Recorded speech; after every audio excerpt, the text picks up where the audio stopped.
Saskia, it's good. You ready? Ready. Do you know what I do? I look at the wrong part of the screen. Yeah. And I'm like, okay, it's not there yet. Oh. Well, you look at the timer. Yeah. Same. And I don't see the red. Yeah, same. I do that way more often than I'm proud to be saying.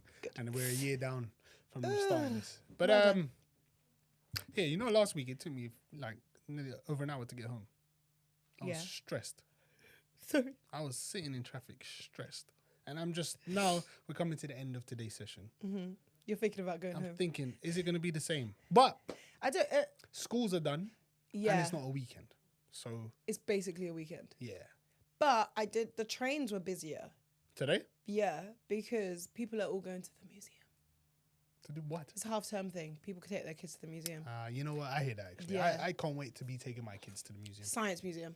Yeah, it's been a long time since I've been Science or natural history. The rest are dead. What are the other ones? Non-existent. No, they don't I don't exist. remember any Actually, of those. there is like the history museum. Or is that the natural history museum? I think they will. There's another one, I isn't think they go together. No? Actually, no, natural, maybe. Natural history. I don't want to say something now. Science museum. I already looked dumb. I said history museum. The VNA. What's that? The Victoria and Albert Museum. No, I won't be there. Dead. I won't be there. So we've boring. been. Yeah. Yeah, So, we've been. So Yeah, boring. yeah. There are more, but I don't go, so. Yeah. But anyway, the trains were busier because everyone was taking their kids and they were Yeah. getting off at South Kensington and going to the museum. Which one's there? All of them. Oh, all of them. They're in all that in one place, yeah. see, I and didn't you go even- through that big tunnel, Right. and then you just drop off at the different museums down the tunnel. Because I've only ever been with the school. Yeah, the tunnel's So- the funnest part. I don't remember. Like, I remember us going to the museums. I just don't Yeah. remember the journey to the museum. Yeah. I've only been to those two, Yeah. like with other people's kids as well recently, Mhm. to like know what they look like. Damn. That's it. Wow. Well, that's kind of clean. Damn, man. Well, they shouldn't be on the roads. That's what I'm saying. Hopefully. Well, I've got no confidence in museums anyway.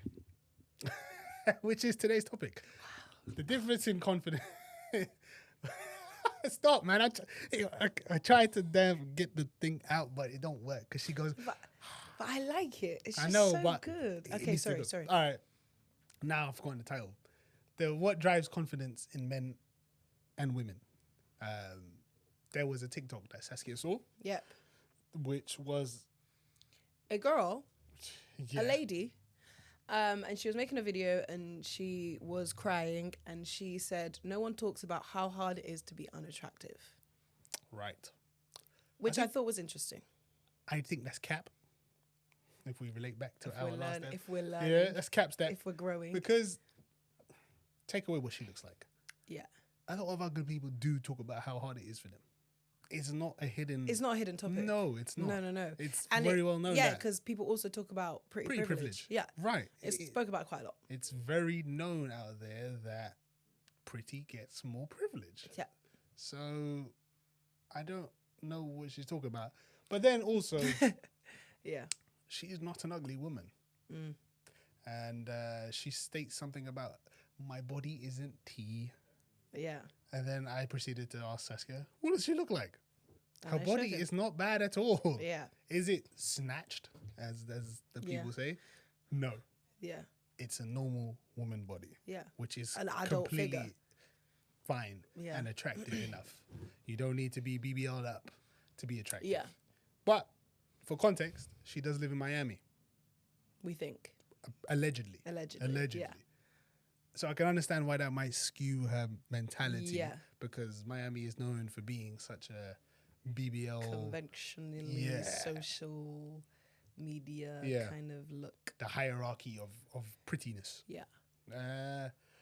But yeah, So yeah, I can understand if you're surrounded by what society deems as pretty and Yeah. there's pretty privilege left, right and centre and you're the one not getting it, then I can understand the sadness and the, what did she say?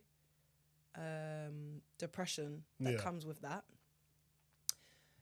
But in a general scale, ugly is subjective. extremely. So Extremely. like, So one of our very close friends has a type, which actually no, he's changed now. His type has broadened. with But- age. Yes, with age. But growing up and up to like mid-20ish, yeah, late 20s. He had a specific type. And if the girl looked like that type, whether she was conventionally pretty or not as attractive, in his eyes, they were sexy. That was it. That's it. Yeah. So, and the amount of times he'd be like, "Oh, look at her," and look at her. I personally don't find her as attractive, and neither would some of the other man them or Tasky or whatever. But because she fits that mold of what he finds attractive, she was attractive. So therefore, she is attracted to someone. Yeah. And he is not the only person in the world that has this thought process. Yeah. So I understand if she does live in Miami, she might not be the type.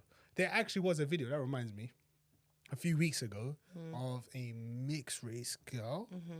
Yes. Who lives in, I can't remember, somewhere in America that is predominantly white. Yeah. And she put up a video saying, "Oh, it's so hard being me here because the guys have a specific type and I'm not their type, so they never go for me and I have to settle for the bottom of the barrel." Like, that's literally what she said, of guys, because the other guys just like the white girls or whatever. Come to find out, it's not that she struggles, because she's actually quite pretty. Yeah. The type of guy that she wants just doesn't like her. Because then they found like some of her previous partners. And what the controversy is you don't want everyone to like you. You want a specific white person to like you. And that's why she got a lot of hate and blah, blah, blah. But it's all subjective. Yeah. And it's all in your mind. That's her type. Yeah. So, because they don't find you attractive. You're but not the their other type. Attractive men out there of a different race or a different facial structure like you, but you just don't like them. So you deem yourself ugly. That's not how that works, very subjective. Bro. It's not. And the thing is, it's actually so, like, it's so interesting because, like, the subjectiveness changes with country.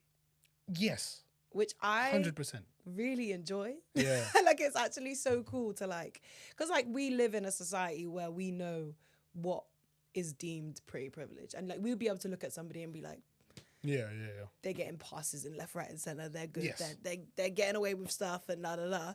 But, like, you go to another country and you see if you see those same people, they're not the pretty privilege in another country. Yeah. And it's crazy because you're like, wow, this is nice. Yeah. It's nice because you're like, wait, everybody gets a chance. You just got to change. It's true. Change country.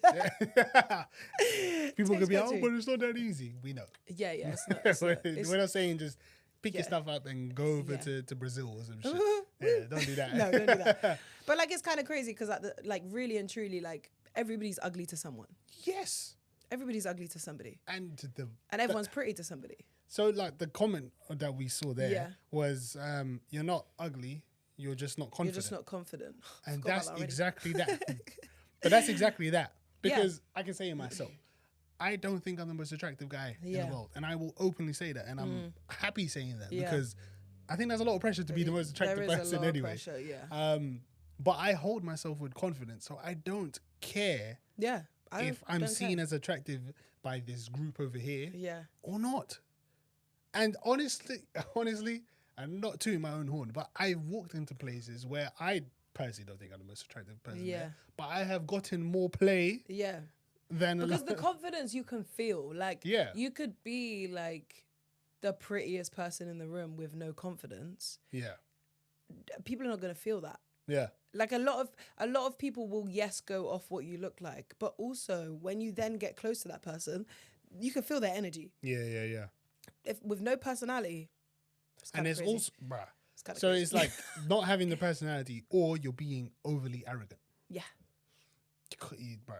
You don't need to be doing all if pretty's all you got. Yeah. If pretty is all you got, then you're doomed. Well, you're not doomed. You're not doomed. You just have to find someone who's also only got pretty. Yeah, and I think that's a recipe for disaster. That's gonna be so. You're both competing with each other. Hey, man, you're competing with your girl. Man, then please. Who's prettier? Please. Who looks better today when we go out on the date? Please. Who looks better? Yeah, kind of crazy. Yeah. But yeah, the confidence is I'd say a big part, because even really and truly, like, I genuinely have seen people that, like, even when it comes to the dance industry, like, the confidence outshines everything else. And like we said before, like, when it comes to, like, even like doing work or auditions and all them kind of things, like, where confidence is built in, it's like they win over everything else. That's it. Even in auditions where it is visual based, if you have a conversation with that person and they win you over with the confidence, you're going to sway somebody else's vision of you, because they're like, oh my God, they're glowing. Yeah. They're glowing to me now because they've shown me their confidence. Whereas the prettiest person could come in and say nothing. And just don't want to sit around with them all day, do you? Just because they look the part doesn't mean they're going to get the part. Like, obviously it's hard to hear, like, if somebody say to her, like, you're just not confident, that's why you think you're ugly. Yeah. Like, it's hard to hear that, because that is something that you have to build. Like, building confidence on that subject is not easy. But it's definitely easier than building your attractiveness.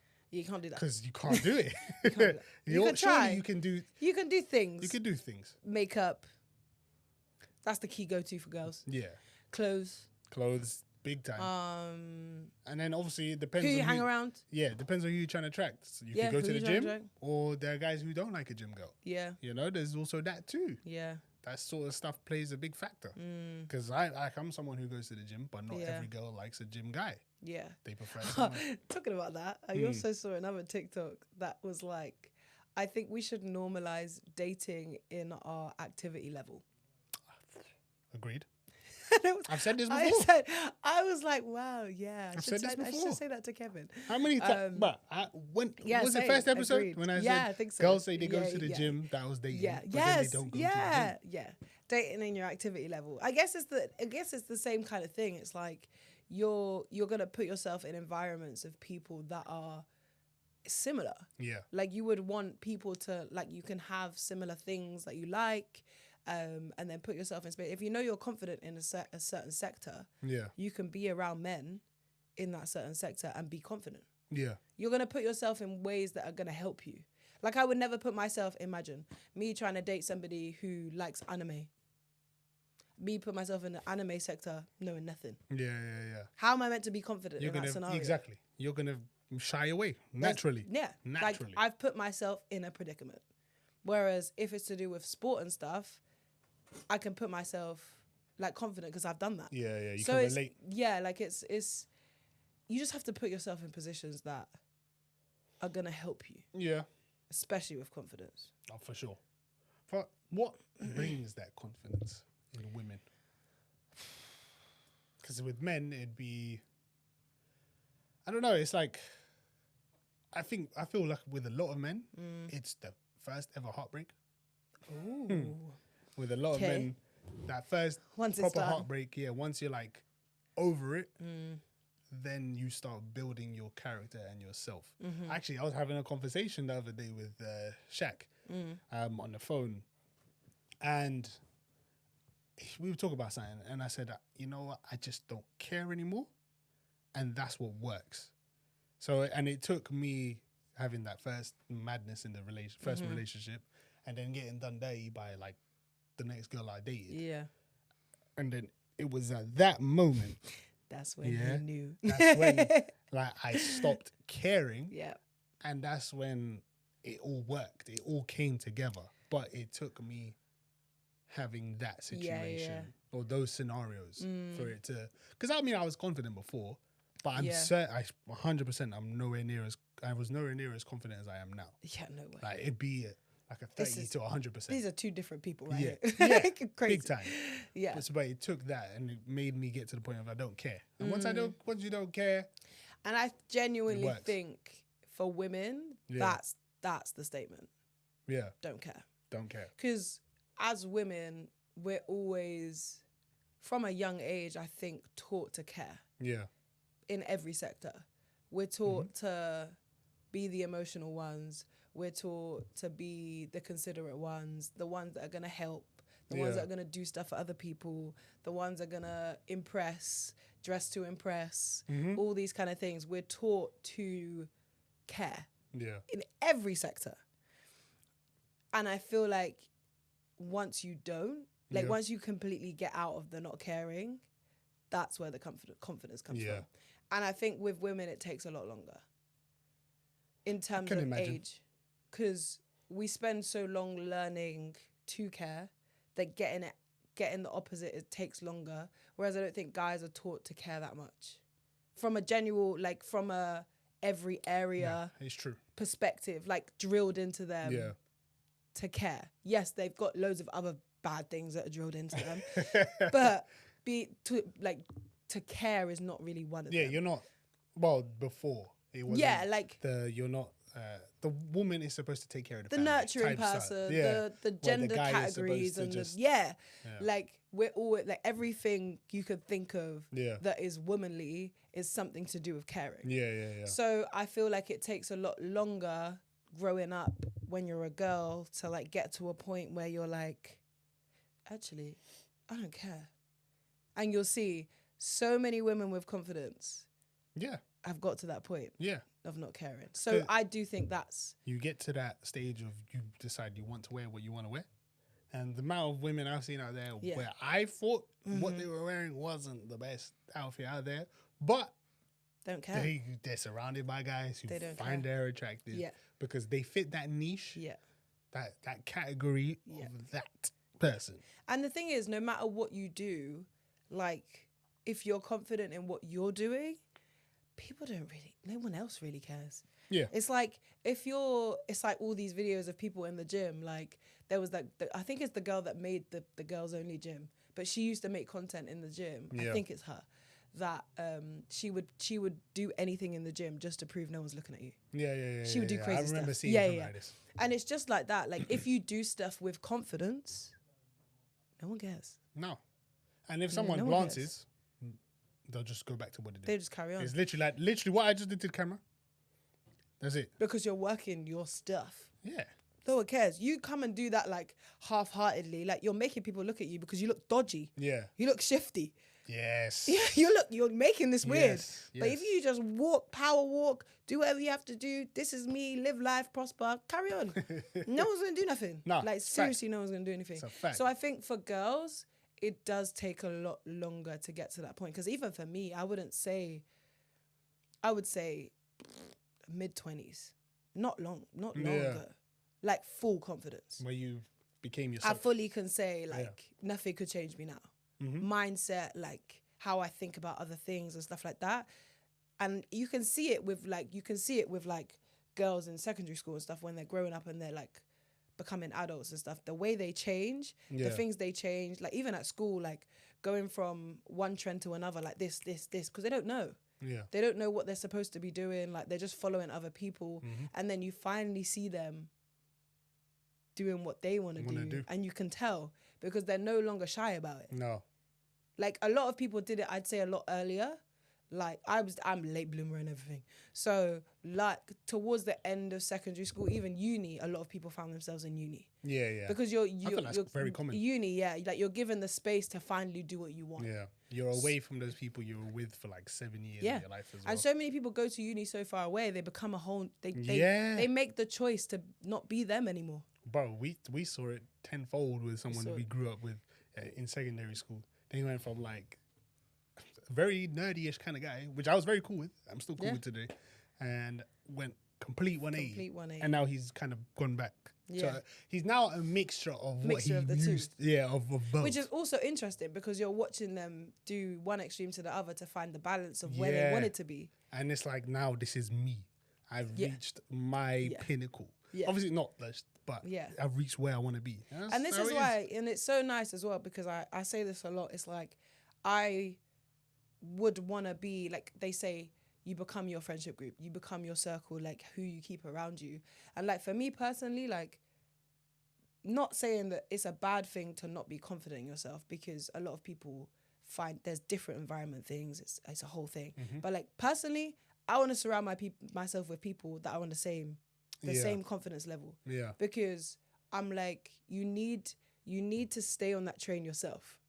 Yeah. Like we're like confident people. Like I feel like our friendship circle is quite like everyone's quite figured out. But we're at that age where everyone's figured out what they want to do and they figured out like how they're gonna do it and how they carry themselves, and you can make decisions on them. Which is very fortunate. Which is very fortunate. When I say I talk to people so much, and like what we have from like our school friends is kind of crazy. Yeah. To a lot of people. Yeah. Like wild. But like you have to have those people to carry on. Yeah. Because like if you're surrounded by people that are still searching for it, you're not gonna go forward. Yeah. So you need like, it's really nice to be around other people that have that. But it's also nice because we all grew up together, so it's kind of like we knew where it changed. Yeah. Because we saw the whole journey. Yeah. A lot of people don't get that, so I understand. But yeah, I feel like confidence is needed. For sure. I think a very big factor that we didn't have to deal with as much is how social media is. So I think it's very important for those who's stayed in their kids' lives as fathers. I'm going to speak from the male side. Yeah.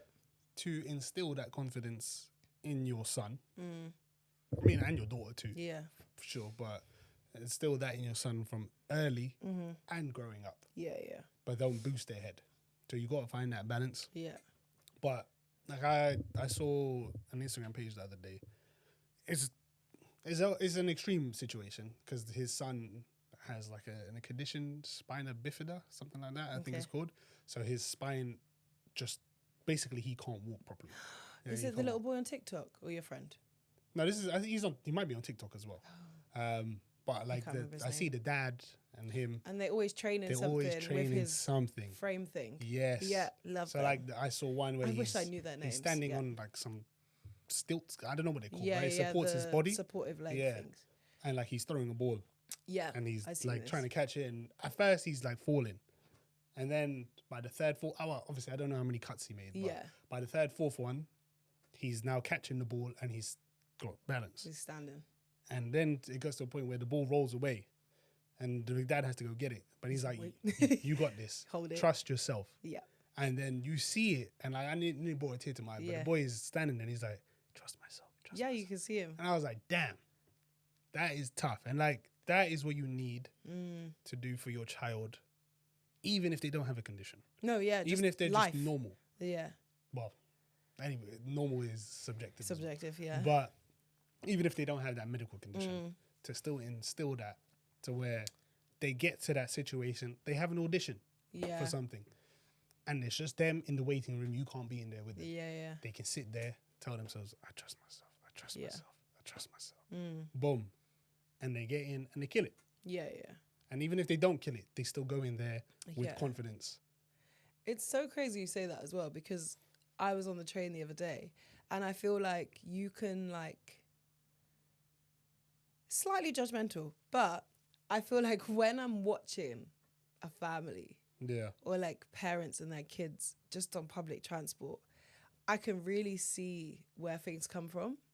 So like there was a mother and a daughter on the train, and like I could tell she was, I wouldn't say she was much older than us, but like I could tell that she wasn't a confident person.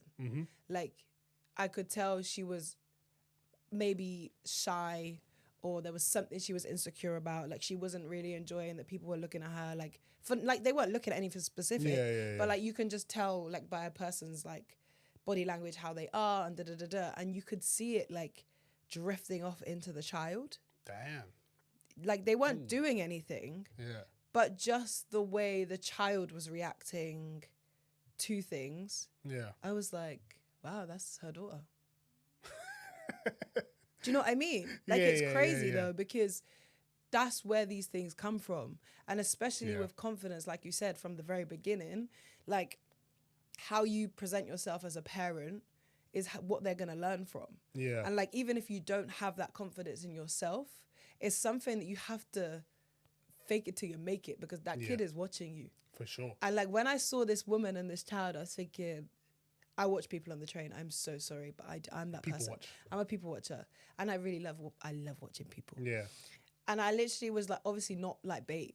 I'm quite good at just the little eye shifts. But I was mesmerized by the fact that this child was literally body language exactly the same for no reason. Like nothing was happening. But like even when somebody would walk past on the train, it was like a check, are they looking at me kind of vibe. And I was thinking, this is really interesting. But then on the other hand, it's like I then see it when I think back to being younger, the kids that were confident, I remember their parent. Yeah. And I thought, it works. This is where it came from. Because like I had friends at school that we'd go and have sleepovers back in the day. And I would be friends with that person because they were quite like confident and like energetic and la la. They were really fun to me at the time. And then I found out where they lived and their parent. And then it made sense to me looking back why I was attracted to being friends with that kid, because the parent was the confident one. That's where it came from. And now even me looking back, I used to be really shy. Mm-hmm. Don't ask what happened. Not lying. Like so shy. And then all of a sudden I turned into my mum, who's not shy. Not at all. She's not shy. Do you know what I mean? So she like says what it is. She's gonna say exactly what it is. So yeah, like it's crazy how much that has an effect on it. Yeah. So like even situations like this, and she's like, oh, like she has that view on being unattractive is hard, and then people saying she doesn't have confidence. I should have studied psychology, I think, because I want to know why. I want to know. She might not even know. She might have not even looked into that a little bit to see where that stemmed from and what makes her feel that way. Yeah. Interesting. It had to be like an experience she had, and then it just rolled over into her feeling like that's the situation everywhere. But that's what I mean, like, because I know one situation or one scenario can make you feel a certain type of way, but then to like, what makes you put that everywhere in the world? Yeah, you know, you gotta remember, if someone don't like you, it's just that one person. It's them. That doesn't mean the next person. Like with customers at work, I could have the most annoying customer that I want to fight right there, and they don't like me because maybe I said something wrong, or they just have a bad attitude. Something right. Or I said something right. Then literally they will walk out the building, and the next 100 customers I will have the best interactions with. Yeah. We will laugh, we will joke, we'll wish each other have a great day, great weekend, blah, blah, blah. That's how life goes. Yeah. One experience with one person should not carry over to the next. No. And I know it's easier said than done. It's way easier said than done. But also they say that like one person, if somebody doesn't like you, it's probably to do with them, not you. That is also possible. Unless you're a dick. Unless it's your life thing. That's just you. I'm a dick. Yeah. Yeah. If but you most have of the consecutive time, people disliking you, then it's a you like problem. Most of the that's your problem. But most of the time it will be their own issue or their own insecurity or their own thing that they can't get past. It's true. Like I do get a lot of that where people be like, "Oh man, you're actually kind of cool." I'm like, "Damn, what do you expect? You expect me to be a prick?" Yeah. But I understand that maybe because I'm not smiling all the time. Yeah. They might think, "Oh, he's a bit intimidating or something." But then once obviously you start talking to me, I will I will crack joke with you like we were friends from 10 years ago. You know, I'm happy to do that. Yeah. It's just, but like you said, it could be something to do with them. It's actually so funny because also similar to that is I met somebody, like a friend that's a guy who's smaller than me. Yeah. And like we're cool, like we're friends. But like when we first kind of met, it was kind of like standoffish. Mm-hmm. And I was a bit like, obviously later on in the friendship, I was like, what was the problem? Yeah. And obviously like for me, I'm like, oh, obviously he doesn't like me. Obviously he doesn't want to be friends, whatever, cool. But no, little did I know it was because he was hating. I said he was. He told me. He was just like, oh, I just wasn't really feeling it because you're so tall. See, and that has nothing to do with me. It's the fact that he wants to be tall. Yeah. So like, we're friends now, cool, whatever. But like at the time, I could have reacted in a completely way for no reason because it's nothing to do with me. Yeah. He wants to be my height. That's not my issue. Yeah. But he then would call me unattractive because he's jealous of my height. Right. So it's like it's again subjective. Trying to bring you down. Yeah, they're just trying to bring you to their level. Yeah. It's got nothing to do with you. Yeah, most of the time. Damn, man. That's kind of crazy. Remember, there's a lot of incels out here. So no cap. No cap. Yes, I'm learning. Oh, I'm gonna have to stop this though. I can't. Yeah, I can't. No more. It's not me. It's not me. There's a lot of incels out there who they will just bash on women for no reason. There's a lot of women out there that just generally hate men. Yeah. You could just because of an experience they've had with other men. But most of the time, yeah. Yeah. So don't take that to heart. Like in basketball, we get taught if you miss a shot, forget about it. Move on because the next play is already here. Yeah. And when you take the next shot, don't forget about the one you missed because this is another shot now. Something else. It's the same thing in life. Yeah. It's the same thing in life. That experience is just forget about it. Yeah. You have other experiences. But yes, that's all the time we got. Thank you again for listening. It was a good conversation. Make sure you follow us at frameofmind.pod on Instagram and TikTok. And Saskia. Love us and leave us.